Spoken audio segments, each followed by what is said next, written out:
It's incredible for me to think that it's 25 years ago since it happened to me. So it's the 25th anniversary this Christmas. I didn't do anything to do with this cot death campaign for any other reason than to try and get my baby back. It's one of those funny things you do. You think the more you do, and even though it's a completely unreasonable thing, you think if I just do this, if I just work that bit harder, maybe somewhere along the line I'll get my baby back. And it didn't work. It was my eldest son, Oliver's 4th birthday. And when I went into Sebastian's room, I encountered what I can only ever describe as every mother's nightmare, which is my little boy was a stiff, cold statue of a child instead of the warm, cuddly, milky baby that I'd put to bed the night before. And I just screamed. I was just rocking my very, very little cold baby. And it was actually painful to hold him because he was so cold. Downstairs I could hear commotions at the front door, and reporters and photographers were desperately trying to push their way in. I remember at one point Oliver just turned around really, really quietly. He said, "Can I open any of my presents now?" And we suddenly, all of us tear-stained and dealing with the horror of the moment, suddenly turned to him and thought, oh my goodness, yes, it's his birthday.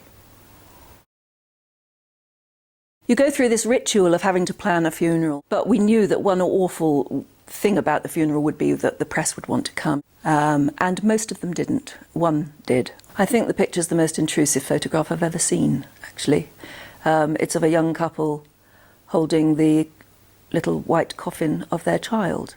The campaign really began about 2 weeks after Sebastian died. What they found was that the babies who were dying in New Zealand, which had the highest cot death rate in the world, and nobody knew why, what they found was it was the babies who were lying on their tummies. They'd been campaigning against cot death and succeeding in saving lives dramatically in New Zealand for 6 months before I'd even got there.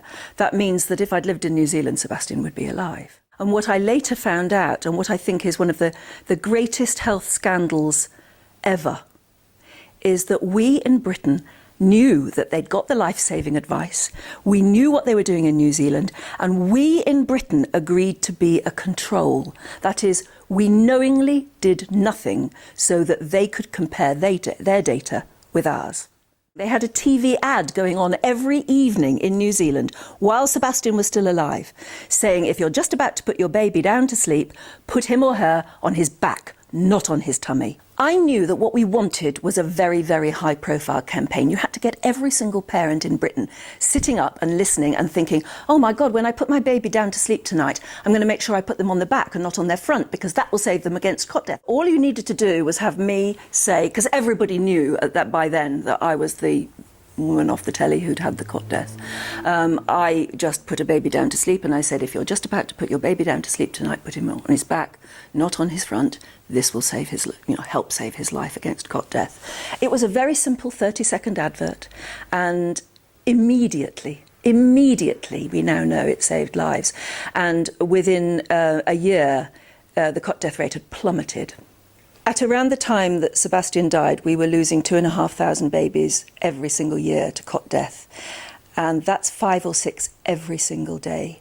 And that means that the day it happened to me, there probably were 4 or 5 other households, exactly the same tragedy happening. And then the next day, and the next day, and the next day, and the next day.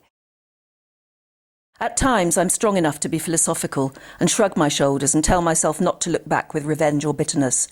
At other times, I miss Sebastian so much, I want to throttle any sign of the complacency which allowed him to die. My boys give me a Christmas present every year of a photograph of them. But of course there's always someone. There's always someone missing.